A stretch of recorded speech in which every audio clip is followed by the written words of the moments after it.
નમસ્તે, મારું નામ છે યશ પટેલ અને હું આવ્યો છું સ્વર્ણિમ સ્ટાર્ટઅપ એન્ડ ઇનોવેશન યુનિવર્સિટી તરફથી. અમે અત્યારે સુરતની અંદર આવીએ છીએ. સુરતની અંદર એક education expo TV9 education expo આયોજન કરેલું છે, જેમાં અમારી યુનિવર્સિટીનો સ્ટોલ પણ મોજૂદ છે. તો અમારા યુનિવર્સિટીની અંદર ઘણા બધા ડિગ્રી અને માસ્ટર કોર્સ થાય છે. તો અમારા ત્યાં આગળ સ્ટુડન્ટને ડિગ્રી અને માસ્ટર કોર્સની સાથે સાથે additionally 2 dual certificate course provide કરીએ છીએ, જેમાં એક રહેશે એપલ લેબ, બીજું રહેશે ઇન્ક્યુબેશન સેન્ટર. તો જે એપલ લેબ છે એમાં સ્ટુડન્ટને અમે એડિશનલી આપીએ છીએ એપલ, ISO, નેટવર્કિંગ, કોડિંગ, જાવા જે લેંગ્વેજીસ આવે છે અમે એડિશનલી એમને શીખવાડીએ છીએ. એના સિવાય ઇન્ક્યુબેશન સેન્ટર જે અમારી યુનિવર્સિટીમાં અવેલેબલ છે, તો એમાં અમે સ્ટુડન્ટને સ્ટાર્ટઅપનો સબ્જેક્ટ ભણીએ છીએ, ઇનોવેશન એન્ટરપ્રિન્યોરશિપ.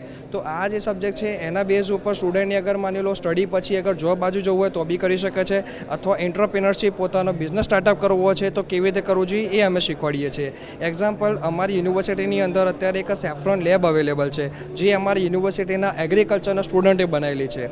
તો એ જે લેબ અગર એમને જે સેફ્રોનનો પ્રોજેક્ટ આગળ બનાવ્યો છે તો કેવી રીતે કરવું જોઈએ, એમાં શું કરવું જોઈએ એ નથી આવડતું, તો એના માટે અમારી સ્ટાર્ટઅપની જે એક્સપર્ટ ટીમ છે એ એમને સપોર્ટ કરે છે, ગાઈડન્સ આપે છે, મટીરિયલ પ્રોવાઈડ કરે છે, લોકેશન આપે છે. દેન એના પછી સ્ટુડન્ટે પ્રોપર સક્સેસફુલી આ કેસનો પ્રોજેક્ટ બનાવ્યો છે. અને અમારી યુનિવર્સિટીની અંદર પ્રોપર ઘણા બધા મલ્ટિપલ કોર્સીસ અત્યારે અવેલેબલ છે, રાઈટ. જેમ કે હું તમને કોર્સ જાણું તો ટેકનોલોજી છે, પછી એના સિવાય આયુર્વેદિક, હોમિયોપેથિક, પછી ફાર્મસી, એગ્રીકલ્ચર, રાઈટ, પછી ડિઝાઇનિંગના કોર્સ બી અમારે ત્યાં ચાલે છે. અને અમારા ત્યાં આગળ પ્રોપર હોસ્ટેલ્સ બી અવેલેબલ છે, જેથી સ્ટુડન્ટને રહેવામાં પ્રોબ્લેમ નથી આવતો, રાઈટ. તો એ રીતે અગર કોઈ બી સ્ટુડન્ટને અગર ગાંધીનગર એરિયામાં અગર સ્ટડી માટે જોતું હોય તો અમારી યુનિવર્સિટીની વિઝિટ કરી શકે છે.